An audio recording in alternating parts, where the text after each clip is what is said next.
Hello everyone, welcome to my YouTube channel being a best teacher. आज की इस class में हम subject contemporary India and education का टॉपिक करेंगे रामामूर्ति एजुकेशन कमीशन 1990। इस पर्टिकुलर टॉपिक के नोट्स आपको डिस्क्रिप्शन बॉक्स में लिंक गिवन है, उस लिंक पर मिल जाएंगे। एंड पर्टिकुलरली आप इस सब्जेक्ट के या किसी और सब्जेक्ट के नोट्स परचेज करना चाहते हैं तो फ़ोन नंबर गिवन है डिस्क्रिप्शन बॉक्स में, आप उस फ़ोन नंबर पे व्हाट्सएप कर सकते हैं। So let's begin with our topic. Ramamurthy education commission 1990। तो ईयर याद रखना है, ईयर ऑलरेडी मेंशन्ड है ब्रैकेट में। देखिए जितने भी कमीशंस हैं उनके ईयर आपको डेफिनेटली लर्न करने हैं। उनका टॉपिक ही देखिए बेसिकली उनके ईयर के नाम से जोड़ दिया जाता है। सो अब रामामूर्ति एजुकेशन कमीशन क्या है ये समझेंगे पहले, देन इसके रिकमेंडेशंस करेंगे एंड सिर्फ आप टॉपिक का इंट्रोडक्शन करेंगे, रिकमेंडेशंस करेंगे and then this topic is over. मतलब इतना ही आपको करना है, इससे ज़्यादा कुछ लिखने की ज़रूरत आपको नहीं पड़ेगी। The implementation of national policy of education 1986। देखिए नेशनल पॉलिसी ऑफ एजुकेशन 1986 जब आई थी तो उसको इवेलुएट करने के लिए दो कमिटीज का गठन किया गया था, जो कि थी फर्स्ट इज राममूर्ति कमिटी 1990 और दूसरी थी जनार्दना रेमेडी कमिटी 1992, जो कि अगला टॉपिक हमारा रहेगा इस पर्टिकुलर सब्जेक्ट से। क्योंकि राममूर्ति कमेटी पहले आई थी 1990 में, तो इसके बारे में हम पहले पढ़ेंगे, फिर पढ़ेंगे जनार्दन रेड्डी कमेटी के बारे में 1992। अब देखिए बहुत सारे सोशल और इकोनॉमिक डेवलपमेंट या एफर्ट्स किए गए कि सोशली हमारे देश का विकास हो सके, इकोनॉमिकली विकास हो सके। पर इन सब चीज़ों के बावजूद ये देखा गया कि ऐसे बहुत सारे लोग थे, बहुत परसेंटेज ऑफ पीपल थी जो कि एजुकेशन को प्राप्त नहीं कर पा रही थी, एजुकेशन नहीं ले पा रही थी। अब एजुकेशन एक हर एक इंसान का हक है, एक बेसिक नीड है ह्यूमन डेवलपमेंट की। अगर ये एक देश में मेजॉरिटी में जो परसेंटेज है लोग वो नहीं ले पाते हैं, वो एजुकेशन से वंचित रह जाते हैं, तो वो एक देश के विकास के लिए बाधा बन सकता है, एक देश के विकास के लिए खतरा है आने वाले समय में। The government therefore decided to set up NPE review committee. इसलिए गवर्नमेंट ने डिसाइड किया कि एक नेशनल पॉलिसी एजुकेशन जो 1986 में आई थी उसकी रिव्यू कमेटी का, जो उसको देखे कि उस कमेटी में वो कमिटीज देखे कि इस एजुकेशन पॉलिसी में क्या कमियां थी। तो इसलिए जो ये दो कमिटीज है, रामामूर्ति कमेटी और जनार्दन रेड्डी कमेटी, इनका गठन किया गया, इनको फॉर्म किया गया। अब देखिए हमारे देश में इंडिपेंडेंस के बाद दो नेशनल पॉलिसी ऑफ एजुकेशन आ गई थी, एक थी 1968, दूसरी थी 1986। पर इन दो एजुकेशन पॉलिसीज के आने के बावजूद एक मेजॉरिटी ऑफ पीपल, एक majority of percentage of people, हमारी कंट्री में अधिकतर लोग जो थे वो एजुकेशन नहीं ले पा रहे थे, वो एजुकेशन से कोसों दूर थे। तो इसलिए इन कमिटीज का गठन किया गया। That committee for review is popularly known as Ramamurti review committee. अब जो पॉपुलर कमेटी थी जिसने इसको रिव्यू किया उसका नाम है रामामूर्ति रिव्यू कमेटी, जिसके बारे में हम पढ़ रहे हैं। आफ्टर द नेम आचार्य रामामूर्ति। अब ये किसके नाम पर रखा गया? इस कमेटी का नाम आचार्य रामामूर्ति के नाम पे, जो कि चेयरमैन थे इस कमेटी के। देखिए ऐसा ही होता था, मतलब आप जितने भी कमीशन देखेंगे, कोठारी कमीशन, मुदालियर कमीशन, तो जो चेयरमैन होते थे, जो एक मेन लीडर होता था इन कमिटीज का, इन कमीशंस का, तो उनके नाम पर ही इस कमीशन का नाम, जो भी कमीशन उनके अंडर होते थे उनका नाम पड़ जाता था। The committee was appointed on May 7, 1990। तो ये कमिटी कब बिठाई गई, अपॉइंट की गई? तो May 7, 1990 को। एंड अगर देखिए आपको डेट्स लर्न नहीं होती है तो आप 1990 भी ओनली ईयर मेंशन कर सकते हैं, डेट लर्न करने की एज सच जरूरत नहीं है। And the report was tabled in the parliament on January 9, 1991। तो देखिए मई 7 को 1990 में काम शुरू हुआ और जनवरी 9 को 1991 में उसने अपनी रिपोर्ट भी पार्लियामेंट को दे दी थी। तो ऑलमोस्ट 7 महीने आप लगा लीजिए, 7 से 8 महीने के ही इन्होंने काम किया। इस कमेटी ने कितनी जल्दी एक क्विक रिव्यू लिया NPE 1986 का। The approach of committee in reviewing in NPE 1986 and its implementation has been guided by the following concerns.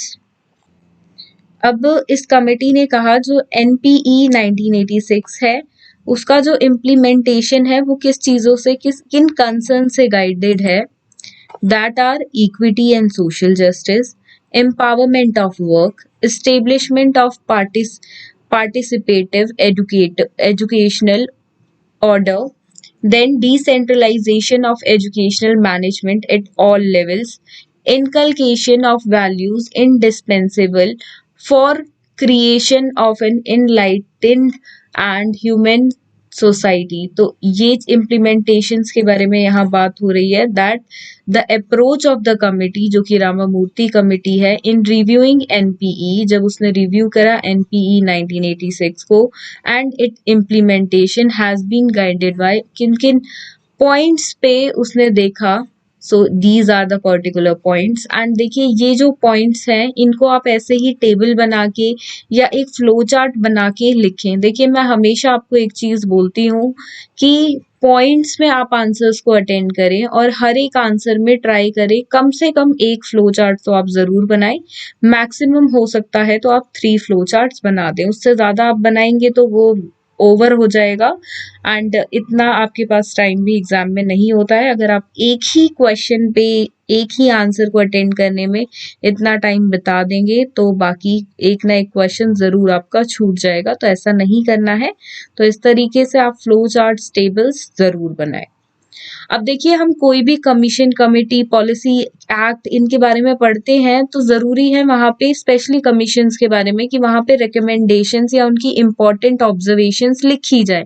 तो ऐसे ही जो रिकमेंडेशंस राममूर्ति एजुकेशन कमीशन ने दी थी अब उनके बारे में हम डिस्कस करेंगे। एंड यहाँ पे देखिए 6 to 8 रिकमेंडेशंस आपको एग्जाम में लिखनी होती है। मिनिमम आप 6 लिखें, मैक्सिमम आप 8 लिखें। 8 से ज्यादा आपको बिल्कुल आती हो तो भी ना लिखें क्योंकि आपके बाकी आंसर छूट जाएंगे। टाइम के हिसाब से चलना है आपको। सो 6 to 8 आपके लिए इनफ है। और इस तरह अगर आप लिखते हैं जैसे कि यहाँ पर हेडिंग को बोल्ड किया हुआ है, अंडरलाइन किया हुआ है, ऐसे ही जो पर्टिकुलरली पॉइंट है आप देख सकते हैं उनको भी हाईलाइट किया हुआ है। तो मेक श्योर आप ब्लैक पेन का यूज करें। अगर ब्लैक पेन का यूज करना अलाउड नहीं है तो आप ब्लू पेन से ही लिखें, पेंसिल से या ब्लू पेन से ही अंडरलाइन करके हाईलाइट कर दें। सो स्टार्ट करते हैं recommendations. First recommendation is development of a common school system, कि विकास हो एक कॉमन स्कूल सिस्टम का जो सभी के लिए सामान्य हो, एक ऐसा स्कूल सिस्टम। रीड करते हैं फिर समझेंगे। A very vital component for securing equity and social justice in the education is the functioning of common school system. In order to achieve this objective, the existing government schools and school aided by local bodies have to be transformed through quality improvement into genuine neighborhood schools. तो यहाँ पे बात की गई कि जो government aided school हैं या फिर जो गवर्नमेंट स्कूल हैं या और कोई भी स्कूल, देखिए उस पर्सपेक्टिव से 90s के बारे में आपको सोचना है कि कब की बात कर रहे हैं। तो ये 1986, 1990 के कार्यकाल की बात हो रही है, उस समय की बात हो रही है। तो तब प्राइवेट स्कूल्स इतने नहीं होते थे बट कुछ होते थे। तो वहां पे बात हो रही है कि जितने भी गवर्नमेंट एडेड स्कूल्स हैं या गवर्नमेंट स्कूल्स हैं तो वो सब का पैटर्न सेम हो, एक कॉमन स्कूल सिस्टम हो। ऐसा ना हो कि government aided school government school से बेहतर हो या government school government aided school से बेहतर हो। तो वहां पे क्या होगा, तो वहां पे देखिए बच्चे जो पेरेंट्स हैं वो क्या सोचेंगे कि गवर्नमेंट स्कूल्स अच्छे नहीं होते हैं, गवर्नमेंट एडेड स्कूल्स अच्छे होते हैं, इन शॉर्ट प्राइवेट स्कूल्स अच्छे होते हैं, तो वो अपने बच्चों को वहां भेजना शुरू कर देंगे। तो वो चीज ना हो, तो इसलिए एक कॉमन स्कूल सिस्टम का विकास हो ताकि देश भर में जितने भी स्कूल हैं उनमें एक सामान्य शिक्षा दी जाए और सामान्य पैटर्न हो, सामान्य सुविधाएं हो। सो यहाँ पे वो बात की गई। Then removing disparities in education. अब देखिए एजुकेशन में जो बाधाएं हैं, जो भिन्नताएं हैं, उनको अलग किया जा सके, उनको हटाया जा सके basically. The rural areas in general and tribal areas in particular. अब देखिए ट्राइबल एरियाज और रूरल एरियाज जो थे वो सिटीज से, अर्बन एरियाज से हमेशा पिछड़े हुए रहे हैं, आज के समय में भी है। और आज से अगर आप देखेंगे 30 साल पहले की बात हो रही है तो और ज्यादा थे। Have suffered in terms of resources. किस किस चीजों पे वो पीछे रहे हैं, सफर किया है? रिसोर्सेज बेसिस पे, पर्सनल बेसिस पे, इंफ्रास्ट्रक्चर बेसिस पे या फैसिलिटीज के बेसिस पे। Therefore the need of the hour is, तो उस समय की नीड क्या थी कि planning for and implementation of educational development programmes, की वहां पे एजुकेशन के विकास के लिए कुछ प्रोग्राम्स चलाए जाएं in terms of disintegrated targets, areas, community and gender specified activities। तो वहां पे कुछ एजुकेशनल प्रोग्राम्स ऐसे चले जाएं जिनसे विकास हो कम्युनिटी का, जेंडर्स का, या जो भी देखिए चीजें असर डाल रही थी कि जिससे रूरल और ट्राइबल एरियाज पिछड़े हुए थे उस समय में। तो ये बात इसमें की गई, ये रिकमेंडेशन दिया गया राममूर्ति एजुकेशन कमीशन के द्वारा। Then promotion of women education. ये देखा गया कि लड़कियां जो हैं वो देखिए जब कंपेयर किया गया लड़कों के मुकाबले तो उनका एडमिशन, उनका एनरोलमेंट स्कूल में कम था। तो वो उनका भी उतना ही, मतलब हर एक लड़की भी स्कूल आ सके तो उसके लिए काम किया गया। तो बात की गई कि कुछ स्पेशल स्कीम्स इम्प्लीमेंट की जाएं, डिजाइन की जाए और उनको लागू किया जाए। क्यों किया जाए? ताकि लड़कियां भी स्कूलों तक पहुंच पाए। तो देखिए यहाँ पे सिर्फ आपको पॉइंट्स देखने, अगर आप पॉइंट्स लर्न कर लेते हैं बाकी आप समझकर खुद लिख सकते हैं, कुछ भी इसमें डिफिकल्ट नहीं है। Next is value education. देखिए values, moral values, basic values, good habits, ये हमेशा से ही हमारी सोसाइटी की नीड रही है। तो यहाँ पे इस कमीशन में अगेन रिकमेंडेशन दी गई। ये बहुत सारे कमीशन में वैल्यू एजुकेशन के बारे में बात की गई है, इस कमीशन में भी की गई कि वैल्यू एजुकेशन पे जोर दिया जाए। वैल्यू की education is to be convinced as the continuous process, कि ये लगातार चलती रहे। ये नहीं कि आप स्कूली शिक्षा के 2 साल पढ़ा रहे हैं, 4 साल पढ़ा रहे हैं, 5 साल पढ़ा रहे हैं, तो ऐसा नहीं है। हर स्टेज पर बच्चे को अलग तरह का वैल्यू एजुकेशन की जरूरत पड़ती है, तो वो प्रोवाइड कराया जाए। Value education should ensure that education does not एलिनेट the students from the family, community and life. देखिए एक वैल्यू एजुकेशन क्या होती है? जो एक स्टूडेंट को उसकी फैमिली से, कम्युनिटी से और जिंदगी से जोड़े रखे। तो वही सब बातें इसमें कॉमनली की गई। Then early childhood care and education, ECCE। अब देखिए ECCE का रोल क्या होता है? देखिए जो स्कूल से आने की पहले की शिक्षा होती है या एक केयर होती है, जैसे आंगनवाड़ियाँ वगैरह होती हैं या नर्सरी केजी आप बोल सकते हैं, pre schools basically exact word वो होगा इसके लिए।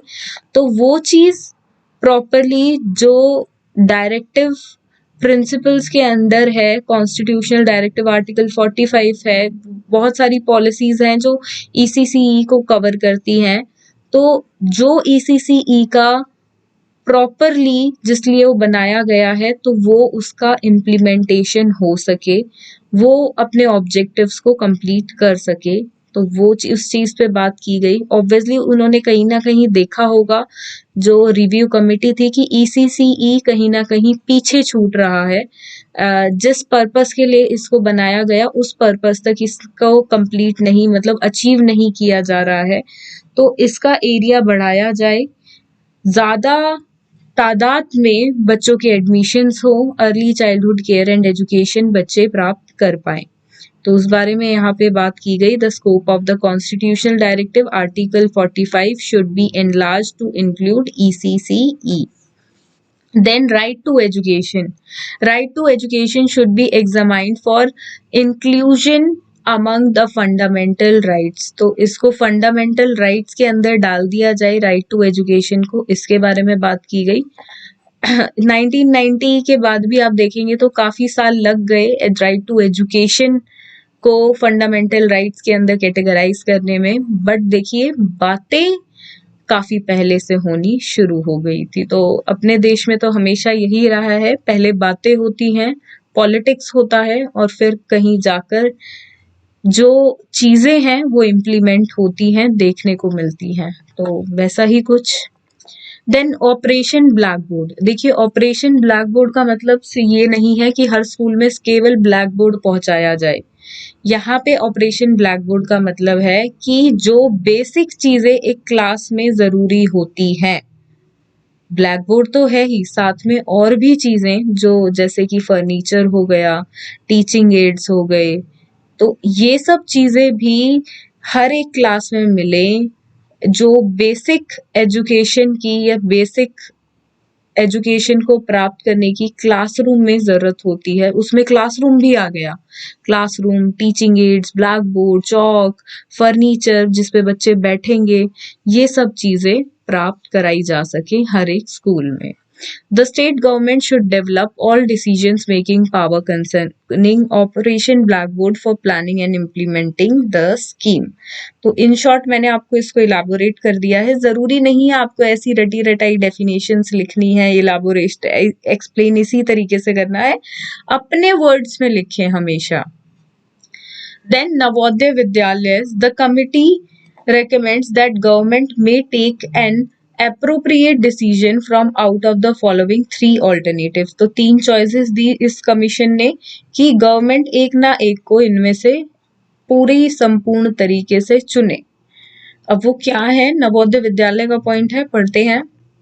No further Navodaya Vidyalaya need to be open, और कोई नवोदय विद्यालय खोला ना जाए, क्योंकि ऑलरेडी कितने नवोदय विद्यालय थे, 261 नवोदय विद्यालय थे। May be restructure and continued with provision of educate resources. तो ये देखा गया कि वहां पे जो 261 नवोदय विद्यालय हैं उनमें उनको रिस्ट्रक्चर करने की जरूरत है, साथ में वहां पे रिसोर्सेस प्रॉपरली तरीके से नहीं है, तो अच्छे से रिसोर्सेज वहां पे भरपूर मात्रा में जितनी रिक्वायर्ड है उतने पहुंचाए जाएं, इंस्टेड कि आप और पे और खोले जा रही हैं लेकिन कोई भी प्रॉपरली किसी भी नवोदय विद्यालय में जितनी पढ़ाई के लिए चीजें चाहिए, जितने रिसोर्सेज चाहिए वो नहीं है।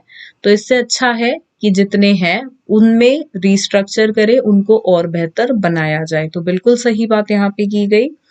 Then next is all the existing 261 Navodaya विद्यालय may be transferred to state. अब जो नवोदय विद्यालय हैं उनको किसको दे दिया जाए, स्टेट को दे दिया जाए, state sector, for the states to run them. अब उनको सेंट्रल गवर्नमेंट जो कि यूनियन गवर्नमेंट है वो रन कर रही थी, वो रन ना करके स्टेट गवर्नमेंट को हैंड ओवर दे दे उन स्कूल्स का, और स्टेट गवर्नमेंट उनको रन करे as residential centres on the Andhra Pradesh model, जो कि आंध्र प्रदेश का रेसिडेंशियल सेंटर्स का मॉडल था। इतना सब आपको लिखने की जरूरत नहीं है इस पॉइंट में, अगर आप फर्स्ट लाइन भी लिख देते हैं स्टेट्स टू रन देम तक भी लिख देते हैं तो दैट्स इनफ। क्योंकि देखिए यहाँ पे सिर्फ ये तीन बातें की गई हैं, बट इनको भी इलेबोरेटेड वे में किया गया है, यहाँ पे सिर्फ कट शॉर्ट करके पॉइंट टू पॉइंट आपके लिए लिखा गया है। Next is the Navodaya Vidyalaya scheme may be transformed into Navodaya Vidyalayas program of broad-based talent nurturing and pace setting, a day school each under the common school system can function in the premises of Navodaya Vidyalayas. अब यहाँ पे बात की गई कि जो नवोदय विद्यालय की scheme है उसको Navodaya Vidyalaya programme of broad based talent nurturing और पेस सेटिंग में कन्वर्ट कर दिया जाए। पेस सेटिंग, अब यहाँ पे पेस सेटिंग की बात की जा रही है। पेस सेटिंग क्या है, देखिए पेस सेटिंग है अ डे स्कूल, एक दिन का स्कूल जो कि कॉमन स्कूल सिस्टम के अंडर आए और जो फंक्शन करे, ये कॉमन स्कूल सिस्टम जो दिन का स्कूल होगा तो वो वर्क करे नवोदय विद्यालय के under. This is space setting, तो इसके बारे में इसमें बात की गई। सिर्फ देखिए यहाँ पे 1 2 3 आप 3 पॉइंट्स लिख देंगे, ज्यादा ब्रीफ में जाने की जरूरत नहीं है। Next is work experience, SUPW, इसके बारे में भी बात की गई। वर्क एक्सपीरियंस और socially useful productive work should be integrally linked with various subjects both at the level of content and pedagogy। देखिए बच्चों को कोई भी वर्क एक्सपीरियंस या SUPW का काम सिखाने के पीछे या ये सब्जेक्ट को, इस विषय को स्कूलों में लाने के पीछे क्या एक मकसद था, क्या ऑब्जेक्टिव था, उद्देश्य क्या था गवर्नमेंट का। तो ये उद्देश्य था कि जो भी बच्चा, क्योंकि हमारे देश में राइट टू एजुकेशन है 6 से 14 वर्ष तक, कि कोई भी बच्चा जो 14 वर्ष की आयु तक स्कूल में पढ़ा है, जिसने free compulsory education, right to education basically लिया है, तो वो बच्चा स्कूल लाइफ में इतना सीख ले, एक ना एक वर्क एक्सपीरियंस से कुछ ऐसा सीख ले। वर्क एक्सपीरियंस एक ही नहीं होगा, काफी कुछ सिखाया जाएगा कि आगे जाके अगर वो कोई व्यवसाय करना चाहता है तो उसने अपनी स्कूल लाइफ में इतना सीख लिया हो कि वो किसी ना किसी एक कार्य में सक्षम हो, कि वो अपना जीवन उस कार्य को करके पैसा कमा सके और अपना जीवन बिता सके। तो ये बेसिकली पॉइंट था कि वर्क एक्सपीरियंस और SUPW को, जो कि प्रोडक्टिव वर्क्स है, उनको सब्जेक्ट्स के साथ लिंक किया जाए, जो बेसिक स्कूल के सब्जेक्ट्स हैं। अब देखिए इनके साथ लिंक होगा तो क्या होगा, बच्चों को वर्क एक्सपीरियंस करना ही करना पड़ेगा,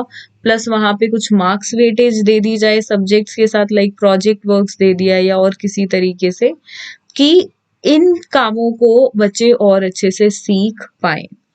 Then resources for education. The first step should be provided at least 6% of the GNP or for the education. All technical and professional education should be made self-financing. अब देखिए यहाँ पे इस बारे में पहले भी बात की गई है कि 6% जो नेशनल इनकम है वो एजुकेशन पे खर्च की जाए। ये उस टाइम की बात हो रही है, तो आज के सिनेरियो में सोच के ना चले कि 6% की जो नेशनल इनकम है वो गवर्नमेंट एजुकेशन पे दे, ताकि एजुकेशन के लिए रिसोर्सेस आ सके। देखिए फर्स्ट स्टेप ही क्या होता है, एजुकेशन के लिए प्राप्त साधन हो, तो वो साधन कहाँ से आएंगे, जब गवर्नमेंट उन पे खर्चा करेगी। तो गवर्नमेंट के खजाने से 6% का देखिए एक हिस्सा एजुकेशन के लिए हो, तो वो रिकमेंडेशन यहाँ पे राममूर्ति एजुकेशन कमीशन ने दी। तो इतना अगर आप कर देते हैं, दैट इज हेडिंग लिखनी है आपको, इस तरीके से डिस्क्राइब करना है। एक फ्लो चार्ट आप ड्रॉ करेंगे, हेडिंग लिखेंगे दैट इज रिकमेंडेशंस या important observations Ramamurti education commission की, और एक एक करके आप पॉइंट्स को डिस्क्राइब कर दें। 6 to 8 पॉइंट्स आपको लिखने हैं, 6 minimum and 8 maximum, and that's it. आपका ये आंसर कंप्लीट हो जाएगा, इससे एक्स्ट्रा कुछ लिखने की जरूरत आपको बिल्कुल नहीं होगी। सो यही था इस टॉपिक में आप सभी के लिए, एंड कोई भी क्वेरी हो इस पर्टिकुलर टॉपिक से रिलेटेड, या और कोई टॉपिक्स की वीडियो आपको चाहिए हो जो कि आपको चैनल की प्लेलिस्ट में ना मिले, ऑलमोस्ट सभी टॉपिक्स की प्लेलिस्ट में आपको मिल जाएगी। जितने भी टॉपिक्स हैं उनके लेक्चर्स आपको मिल जाएंगे, क्लासेस मिल जाएंगी। सो मेक श्योर आप प्लेलिस्ट को अच्छे से चेक कर लें, एंड कोई भी क्वेरी हो तो फिर भी आप कमेंट बॉक्स में बता सकते हैं। We are always here to discuss. So thank you for watching, and do share this video with your friends and subscribe to this YouTube channel, which is Being a Best Teacher. Thank you.